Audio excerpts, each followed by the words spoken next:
Next topic is buffer solution. So buffer is a solution which consists of a mixture of weak acid and its conjugate base or a weak base and a conjugate acid. So பஃபர்ங்கிறது ஒரு solution. So அதில் வந்து என்ன இருக்குன்னு சொல்றாங்க, ஒரு week acid. So அப்போ அந்த வீக் ஆசிட் ஃபார்ம் பண்ற அதோட கான்ஜுகேட் பேஸ். ஸோ இல்லைன்னா ஸோ வீக் பேஸ் அண்ட் அது கொடுக்கறது கான்ஜுகேட் ஆசிட். ஸோ இப்படி வந்து இருக்கும் அப்படின்னு சொல்றாங்க.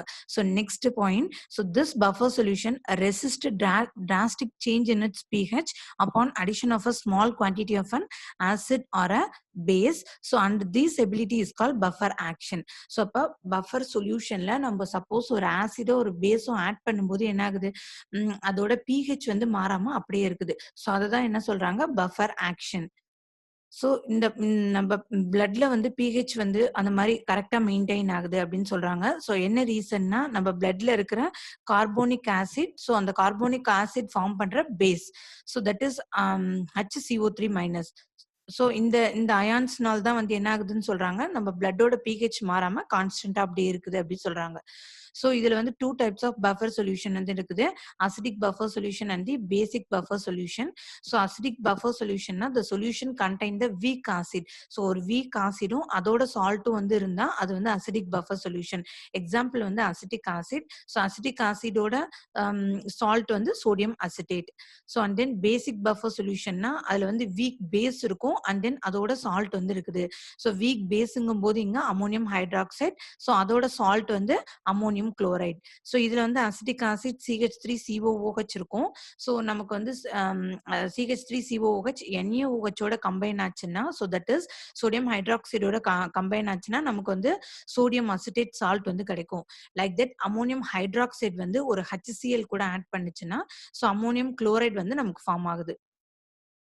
So next, let us explain the buffer action in the solution containing CH3COOH so and CH3COONA. So ஒரு பஃபர்னா ஸோ அதில் வந்து எப்படி இருக்கும், ஒரு ஆசிடும் இருக்கணும் ஒரு பேஸும் வந்து இருக்கணும். ஸோ இப்போ ஆசிடுங்கிறது வந்து CH3COOH, வீக் ஆசிட் வந்து இருக்குது CH3COONA. ஸோ இங்கே வீக்காக இருந்ததுன்னா நமக்கு ஆப்போசிட் இங்கே வந்து ஸ்ட்ராங் பேஸ் வந்து ஃபார்ம் ஆகும்.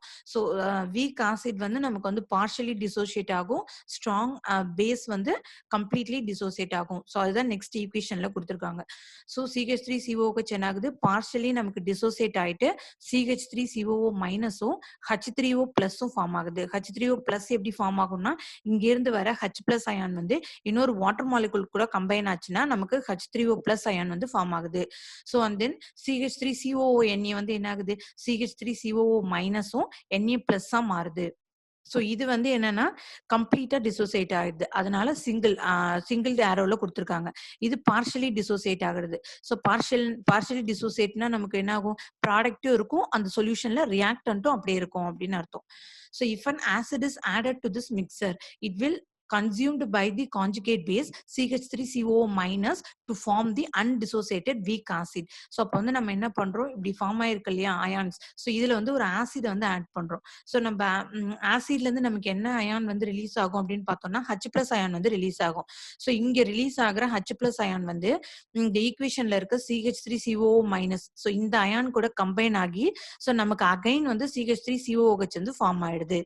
ஸோ இதுதான் அந்த ஈக்குவேஷன். ஸோ CH3COO- வந்து ஆசிட்ல இருந்து வர H+ அயானோட கம்பைன் ஆகி நமக்கு CH3COOH வந்து ஃபார்ம் ஆயிடுது. ஸோ அப்ப இந்த நம்ம ஆசிட ஒரு பஃபர் சொல்யூஷன்ல ஆட் பண்ணும்போது ஸோ pH லெவல் வந்து இன்க்ரீஸும் ஆகல டிக்ரீஸ் ஆகல, ஸோ கரெக்டா மெயின்டைன் ஆகுது அப்படின்னு சொல்றாங்க. So second, if a base is added to the, so இப்போ நம்ம நெக்ஸ்ட் வந்து என்ன பண்றோம், ஒரு பேஸை வந்து பஃபர் சொல்யூஷன்ல ஆட் பண்ணி பார்க்குறோம். ஸோ அப்போ வந்து என்ன ஆகுது, நமக்கு பேஸ்ல இருந்து OH- அயான் ரிலீஸ் ஆகுமா, ஸோ அந்த OH- அயான் ஸோ நமக்கு அசிட்டிக் ஆசிட் டிசோசைட் ஆகி கிடைக்குது இல்லையா ப்ராடக்ட் H3O+ அயான், ஸோ அது கூட போய் கம்பைன் ஆகி ஒரு வாட்டர் மாலிகுல் வந்து ஃபார்ம் பண்ணுது. ஸோ அதை அங்க கொடுத்துருக்காங்க, ஒரு பேஸ்ல இருந்து வர OH- அயான் ஸோ நமக்கு H3O+ கம்பைன் ஆகி நமக்கு வாட்டர் மாலிகுல் வந்து ஃபார்ம் ஆகுது. ஸோ அண்ட் தென் சிமிலரா இருக்கிறதுலாம் இங்க வந்து CH3COOH எப்படி டிசோசியேட் ஆகும் வாட்டர்ல, CH3COO- ஆகும் H3O+ ஆகும் டிசோசியேட் ஆகும். ஸோ காமனா இருக்கிற ஸோ நெக்ஸ்ட் 2 ஈக்குவேஷனையும் நம்ம வந்து ஆட் பண்றோம். ஸோ ஆட் பண்ணும்போது சிமிலரா இருக்கிறது அயான்ஸ் வந்து நம்ம வந்து கேன்சல் பண்ணிடலாம். ஸோ H3O பிளஸ் அயான் வந்து இங்க 2 இடத்துலயும் வந்து கேன்சல் ஆயிடுது. So we are getting the OH minus ion plus CH3COOH gives CH3COO minus plus H2O. So ஒரு பேஸ ஆட் பண்ணும்போதும் so there is no significantly altered. So ஒரு பேஸ ஆட் பண்ணும்போதும் pH வந்து எந்தவித சேஞ்சஸும் இல்ல அப்படின்னு சொல்லி கன்க்ளூட் பண்றாங்க. ஸோ இத வந்து நம்ம ஒரு எக்ஸாம்பிள் எடுத்துட்டு சொல்றாங்க. நம்ம வந்து என்ன பண்றோம் 0.01 மோல் சோடியம் ஹைட்ராக்சைட வந்து நம்ம சோடியம் ஹைட்ராக்சைடுங்கிறது இங்க பேஸ். ஸோ பேஸ வந்து நம்ம ஒரு பஃபர் சொல்யூஷன்ல வந்து ஆட் பண்றோம். ஸோ பஃபர் சொல்யூஷன்ல ஆசிட் வந்து 0.8 m அசிட்டிக் ஆசிட் இருக்குது. 0.8 m சோடியம் அசிட்டேட் வந்து இருக்குது. ஸோ இதுல இந்த பஃபர் சொல்யூஷன்ல அசிட்டிக் ஆசிட் சோடியம் அசிட்டேட் இருக்குது. ஸோ அது கூட நம்ம என்ன ஆட் பண்றோம் 0.01 மோல் சாலிட் சோடியம் ஹைட்ராக்சைடு வந்து ஆட் பண்றோம். ஸோ இப்ப நம்ம அசிட்டிக் ஆசிட் வந்து வாட்டர்ல வந்து எப்படி டிசோசியேட் ஆகும் அப்படின்னு பார்த்தா CH3COO மைனஸ் H+ஆ டிசோசியேட் ஆகுது. ஸோ அந்த மாதிரி CH3COO சோடியம் அசிட்டேட் வந்து எப்படி டிசோசியேட் ஆகுது CH3COO மைனஸ் பிளஸ் Na+ஆ கிடைக்குது. ஸோ இது வந்து நமக்கு வீக் ஆசிடுங்கிறதுனால பார்ஷியல் டிசோசியேஷன் இருக்கும். இது வந்து ஸ்ட்ராங் பேஸுங்கிறதுனால கம்ப்ளீட்லி டிசோசியேட் ஆகி நமக்கு இந்த அயான்ஸ் வந்து ஃபார்ம் ஆகுது. ஸோ நம்ம வந்து எவ்வளோ அமௌண்ட் வந்து எடுத்துக்கிறோம் அசிட்டிக் ஆசிட்னா 0.8 m வந்து எடுத்துக்கிறோம். ஸோ அது வந்து 0.8 வந்து எடுத்திருக்கோம். அதுல வந்து CH3COOH வந்து எவ்வளோ டிசோசியேட் ஆயிருக்கு அப்படின்னு சொல்றது தான் நமக்கு வந்து alpha. So that is degree of dissociation. So அதனால நம்ம இது எப்படி எழுதிக்கிறோம் 0.8 மைனஸ் ஆல்பா. ஸோ இது ரெண்டுத்தையும் எப்படி எடுத்துக்கிறோம் ப்ராடக்ட்டை ஆல்பான்னு எடுத்துக்கிறோம். ஸோ அண்ட் தென் CH3COONAங்கிறது வந்து நம்ம கம்ப்ளீட்டா டிசோசியேட் ஆகி கிடைக்குது. ஸோ அதனால நம்ம என்ன இங்க எழுதிருக்கோம் 0.8 மட்டும் எழுதிருக்கிறோம். ஓகே. ஸோ இதுக்கு வந்து இப்ப Ka வேல்யூ வந்து எழுதுறோம். ஸோ இந்த ஈக்குவேஷனுக்கு. ஸோ Ka வேல்யூ எழுதும்போது ஃபர்ஸ்ட் மேல வந்து நம்ம என்ன பண்ணுவோம் ப்ராடக்ட் சைடு எழுதுவோம் டிவைடட் பை ரியாக்டன்ட் சைடு வந்து எழுதுவோம். ஸோ இப்போ ப்ராடக்ட்ல வந்து என்னென்ன இருக்குது CH3COO மைனஸ் இருக்குது. ஸோ H பிளஸ் இருக்கு. அதை வந்து எழுதிடுறோம் டிவைடட் பை CH3COOH பேஸ்ல வந்து எழுதுறோம். ஸோ நமக்கு வந்து நம்ம H பிளஸ் அயனோட கான்சன்ட்ரேஷன் தேவை. ஸோ அதனால அதை இந்த சைடு எடுத்துக்கிட்டோம். அதை வந்து ஒரு சைடு வச்சுக்கிறோம். ரிமைனிங் எல்லாத்தையும் ஆப்போசிட் சைடு எடுத்துன்னு போறோம். ஸோ இது வந்து CH3COOH ஆப்போசிட் மேல நியூமரேட்டருக்கு போகுது. ஸோ இந்த CH3COO வந்து பேஸ் டினாமினேட்டருக்கு வந்துருது. The above expression shows that concentration of H plus is directly proportional to the. So இங்க H plus வந்து டைரக்டா எதுக்கு ப்ரொபோர்ஷனலா இருக்குது அப்படின்னு பார்த்தோம்னா CH3COOH divided by CH3COOக்கு directly proportional இருக்கு அப்படின்னு சொல்லியிருக்காங்க. So let the degree of dissociation of CH3COOH be alpha. Then so CH3COOH வந்து டிகிரி ஆஃப் டிசோசியேஷன் வந்து நம்ம கால்குலேட் பண்ணோம்னா இதை வந்து என்ன பண்றோம் CH3COOH 0.8 மைனஸ் ஆல்பா அப்படின்னு எடுத்திருக்கோம். இந்த இடத்துல CH3COO மைனஸ் வந்து என்ன ஆகுது நம்ம ஒரு சோடியம் ஹைட்ராக்சைடை வந்து இந்த இடத்துல ஆட் பண்ணும்போது இங்க வந்து என்ன ஆகுதுன்னா CH3COO கூட நம்ம அந்த சோடியம் இருக்கு இல்லையா சோடியம் ஹைட்ராக்சைடுல இருக்கிற சோடியம் போய் ஜாயின் ஆயிடுது. ஸோ அதனால இங்க வந்து என்ன பண்றோம் 0.8 பிளஸ் ஆல்பா அப்படின்னு எழுதுறோம். So next H plus equal to Ka. So மேல இருக்கிற acid divided by base. So எப்பவுமே ஆசிட் டிவைடட் பை பேஸ்ன்னு எழுதுவோம். ஸோ இப்போ ஆசிடுங்கிறது அதோட வேல்யூ வந்து 0.8 மைனஸ் ஆல்பா. பேஸுங்கிறது CH3COO மைனஸ். ஸோ இதோட வேல்யூ வந்து ஆல்பா பிளஸ் 0.8. ஸோ அதை வந்து இங்க வந்து என்டர் பண்ணிக்கிறோம். ஸோ ஆல்பாவோட வேல்யூ வந்து ரொம்ப நெக்லிஜிபிள் ரொம்ப வந்து லோவா இருக்கு. ஸோ அதனால அந்த வேல்யூ வந்து நம்ம என்ன பண்றோம் நெக்லெக்ட் பண்ணிடுறோம்.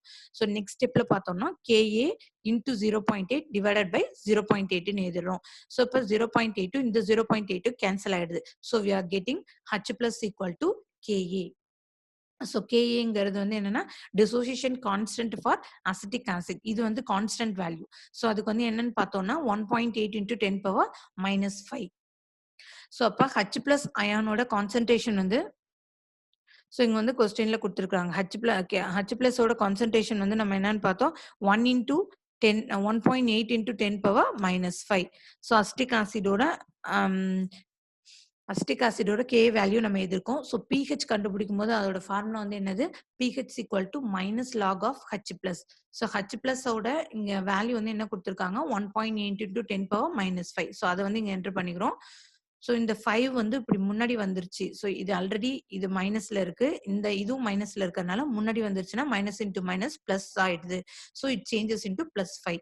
Then minus log of 1.8. So 5 minus so log of 1.8 ஓட வேல்யூ வந்து 0.26. So அப்ப 5 minus 0.26 ஓட வேல்யூ தான் நமக்கு வந்து என்னது 4.74. So next வந்து என்ன பண்றோம் calculation of the pH after adding 0.01 mole NaOH to 1 liter of the buffer. So 1 liter bufferல 0.01 m வந்து NaOH வந்து ஆட் பண்றோம். So அப்போ வந்து என்ன சேஞ்சஸ் இருக்கு அப்படின்னு பாக்குறாங்க. So CH3COOH ஆல்ரெடி லாஸ்ட் ஈக்குவேஷன்ல பார்த்தோம் இல்லையா? So இந்த இந்த CH3COOH so and then CH3COONe. So அத வந்து அகைன் எழுதிக்கிறோம். ஸோ இங்க இந்த இடத்துல வந்து என்ன அர்த்தம்னா, ஸோ நம்ம வந்து 0.01 வந்து ஆட் பண்றோம். ஸோ அப்போ வந்து நம்ம CH3COOHல சேஞ்சஸ் வந்து இருக்குதுல்ல. ஸோ அப்போ வந்து சேஞ்சஸ் நடக்கிறதுனால இது வந்து NaOH வந்து இங்க வந்து டிசோசியேட் பண்ணுது. CH3COOH டிசோசியேட் பண்ணுது. அந்த மாலிகுல் வந்து பிரேக் பண்ணுது. ஸோ சம் சேஞ்சஸ் வந்து இங்க நடக்கிறதுனால இங்க வந்து -0.01 வந்து ஆட் பண்றோம். So 0.8 minus alpha minus 0.01.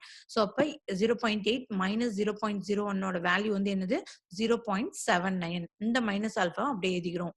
And then CH3COO இந்த இடத்துல வந்து சோடியம் ஹைட்ராக்சைடு நம்ம ஆட் பண்ணும்போது நம்ம ஆட் பண்ண சோடியம் வந்து என்ன ஆகுது இந்த இடத்துல போய் ஜாயின் ஆயிடுது.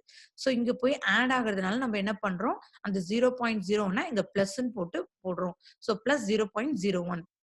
ஸோ 0.8ஐயும் 0.01ஐயும் ஆட் பண்ணா நமக்கு என்ன வேல்யூ கிடைக்கும் 0.81. ஸோ இந்த பிளஸ் ஆல்பா அப்படியே எழுதிக்கிறோம். ஸோ ஆல்பாங்கிற வேல்யூ வந்து என்னது ரொம்ப நெக்லிஜிபிள் வேல்யூ. ஸோ அதோட வேல்யூ வந்து ரொம்ப கம்மியா இருக்கும். ஸோ அதனால நம்ம என்ன பண்ணிடுறோம் ஸோ அந்த வேல்யூ வந்து அப்படியே ஸ்கிப் பண்ணிடுறோம். ஸோ நெக்ஸ்ட் வந்து H+ ஓட கான்சன்ட்ரேஷன் எழுதும்போது நம்ம எப்படி எழுதுவோம் Ka into acid divided by the base. So Ka என்ன இங்க வந்து என்னது dissociation constant of acetic acid. So acetic acid value வந்து நமக்கு கான்ஸ்டன்ட் வேல்யூ தெரியும். So that is 1.8 into 10⁻⁵ into ஒரு ஆசிடோட வேல்யூ வந்து இங்க என்ன கிடைச்சது நமக்கு 0.79 டிவைடட் பை பேஸோட வேல்யூ வந்து 0.81. ஸோ இந்த 10⁻⁵ அப்படியே வச்சுட்டு ரிமைனிங் எல்லாத்தையும் கேன்சல் பண்றோம். நமக்கு என்ன வேல்யூ கிடைச்சிருக்குன்னா 1.76. ஸோ நெக்ஸ்ட் வந்து pH வேல்யூ கண்டுபிடிப்போம். So pH equal to so இந்த வேல்யூக்கு வந்து லாக் வந்து எடுக்கும். So minus log of 1.76 into 10⁻⁵. So already மைனஸ்ல ஃப்ரண்ட்ல இருக்குது. ஸோ இந்த -5 வந்து முன்னாடி வரும்போது மைனஸ் இன்டு மைனஸ் பிளஸ் ஆயிடுது. So changes into +5. So 5 minus of log of 1.76. So log of 1.76 ஓட வேல்யூ வந்து 0.25. ஸோ 5 மைனஸ் 0.25 ஓட வேல்யூ தான் வந்து என்னன்னா 4.25. ஸோ அப்ப pH வந்து நமக்கு என்ன கிடைச்சிருக்குது 4.75. ஸோ இப்போ நம்ம நார்மலா இருக்கும்போது pH வேல்யூ வந்து 4.75 இருக்குது. ஸோ இதே வந்து சோடியம் ஹைட்ராக்சைடு வந்து நம்ம ஆட் பண்ணதுக்கு அப்புறம் அதோட pH வந்து எப்படி சேஞ்ச் ஆயிருக்குது 4.75. ஸோ அந்த அளவுக்கு சேஞ்சஸ் வந்து இல்ல. ஸோ அதனால pH வந்து ஸ்லைட்டா தான் ஒரு பாயிண்ட் தான் வந்து சேஞ்ச் ஆயிருக்குது.